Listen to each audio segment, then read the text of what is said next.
So hello and welcome back to the channel, guys. Now today, I want to talk about influencer culture because I feel like the most terminally online fans of any content creator, influencer, personality, whatever, is ruining them. I feel like these terminally online fans are turning these creators into basically just new Hollywood. So what do I mean by new Hollywood? I mean that when an influencer or content creator becomes of a certain size, of a certain popularity, they're going to inadvertently or intentionally have a curated image around their personality.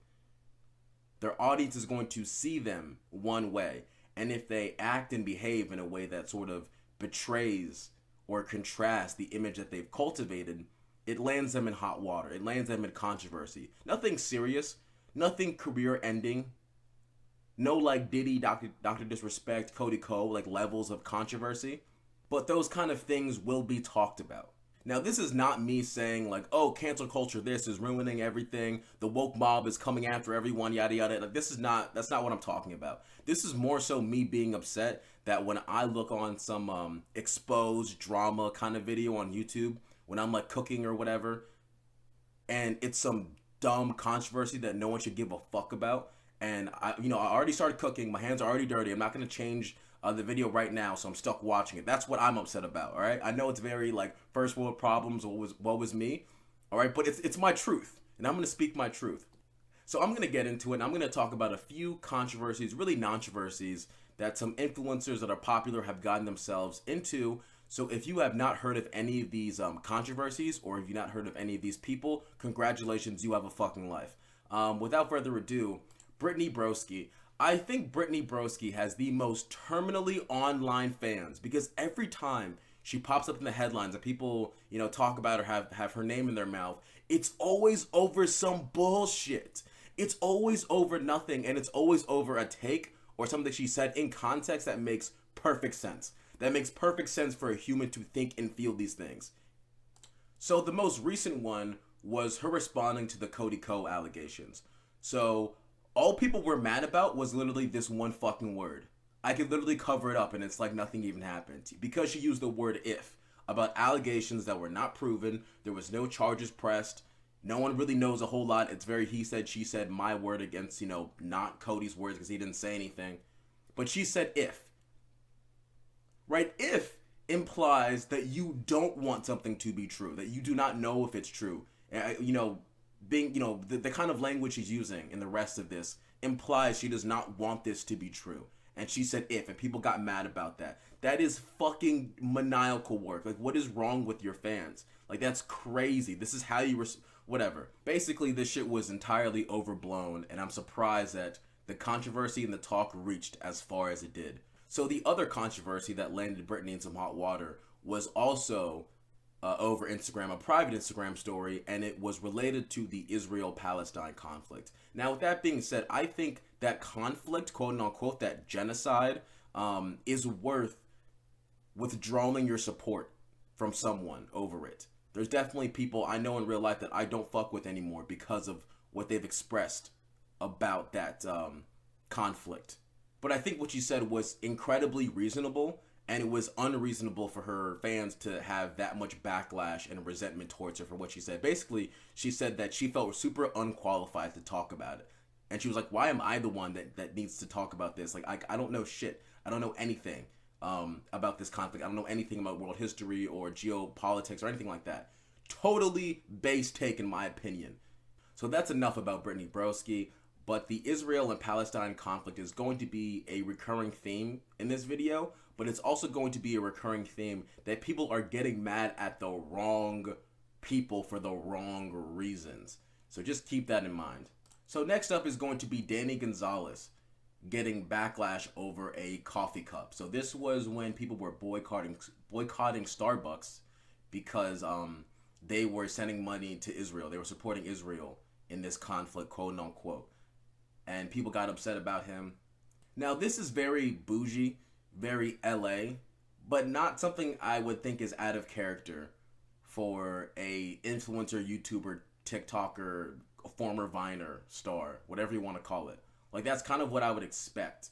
Like someone getting Starbucks right around, the peak of the boycott. was something that I would look down my nose at someone for, but not something that I would really call them out for and get angry at them. I'd kind of just be like, all right, now I know.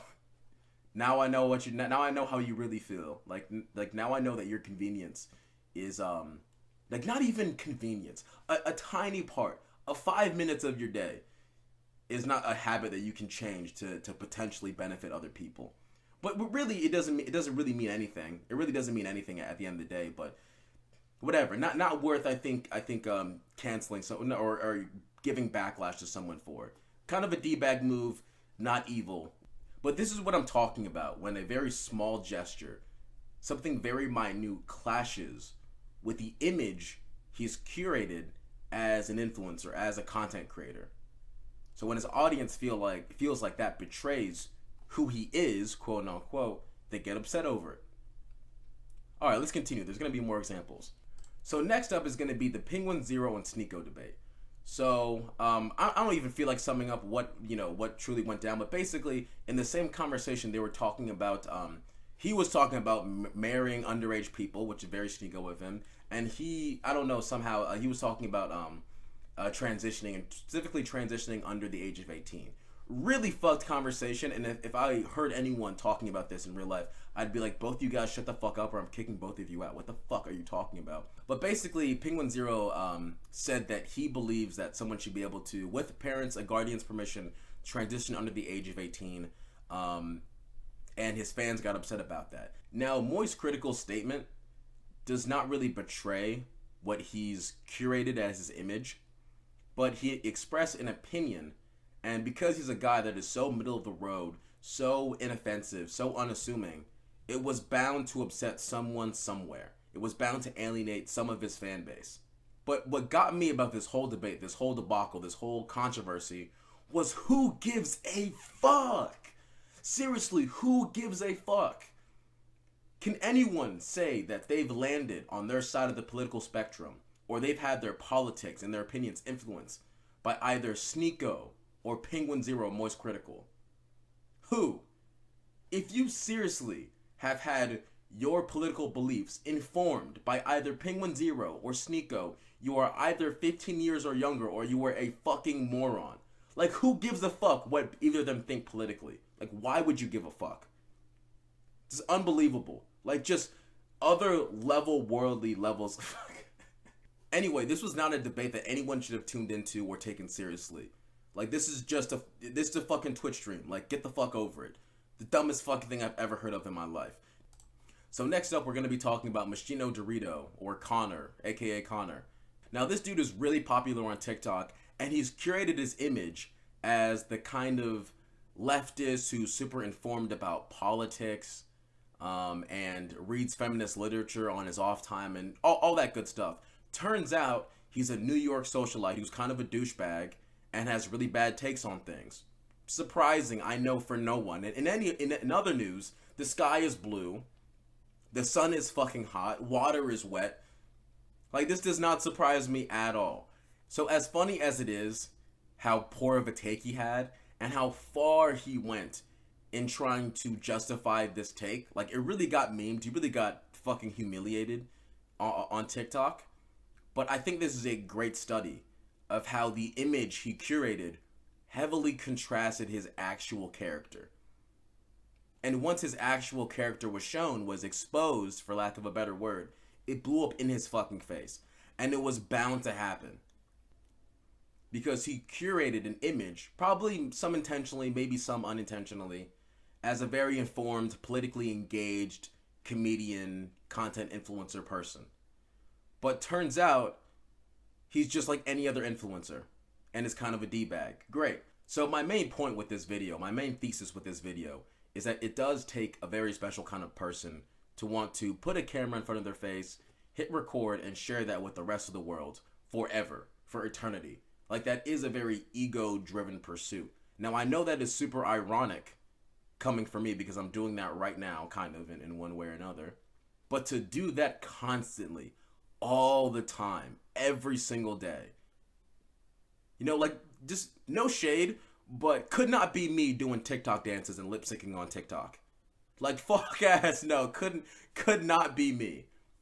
All right, but at the end of the day, influencers, content creators are just people that want to get your attention and keep it for as long as possible and do everything they can to do that for as long as possible for a career and make as much money out of doing that as possible.